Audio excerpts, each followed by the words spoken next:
మరి ఏం చేయాలి తెలుసా? దేవా, ప్రభువా, నా మాటలు చెవులు పెట్టయ్యా, నా రాజా, నా దేవ, నా ధ్యానము మీద లక్ష్యం ఉంచయ్యా.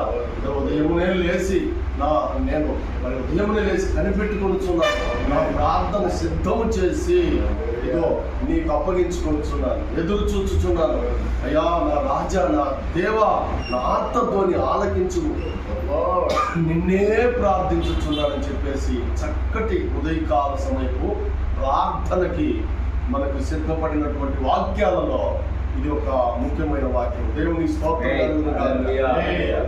నేను, నీవు, మనము, ప్రపంచ క్రైస్తవ జనాంగం ఏకోజామున లేచి ప్రభువును స్తుతించి ప్రార్థన చేసుకొని, ఒక పాట పాడుకొని, ఒక వాక్యం చదువుకొని మనము మన యొక్క పనులలో ముందుకు వెళితే దేవుడు మనకు ముందు వెనుక ఆయన దేవదూతల కాపుదల ఉంచి ఆయన నడిపిస్తూ, ఆయన బిడ్డలుగా, ఆయన సాక్షులుగా మనము మరి వెళ్ళే ఈ దినాన్ని వెళ్ళే ప్రతి పనిని దేవుడు సబలపరిచి ఆయన బిడ్డలుగా మనము వర్తిల్లింపు చేస్తాడు.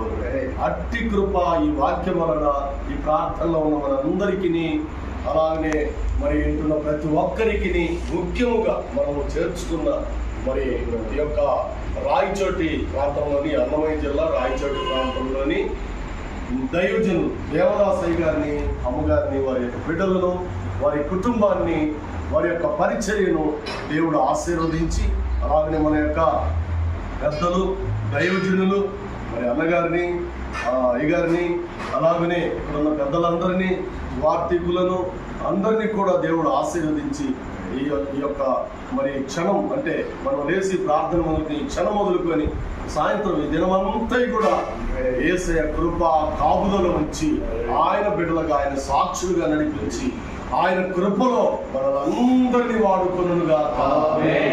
దేవుడు మిమ్మల్ని దీవించునుగాక. దేవుడు మీరు అనుకున్నది నెరవేర్చునుగాక. ఈ దినమంతా ఈ దేవుడు ఆయన దూతల కాపుదల ఉంచి ఆయన సాక్షులుగా మిమ్మల్ని నడిపించునుగాక. ఈ వాక్యం దేవుడు అందరి కొరకు దీవించునుగాక. హల్లెలూయా. మంచిది.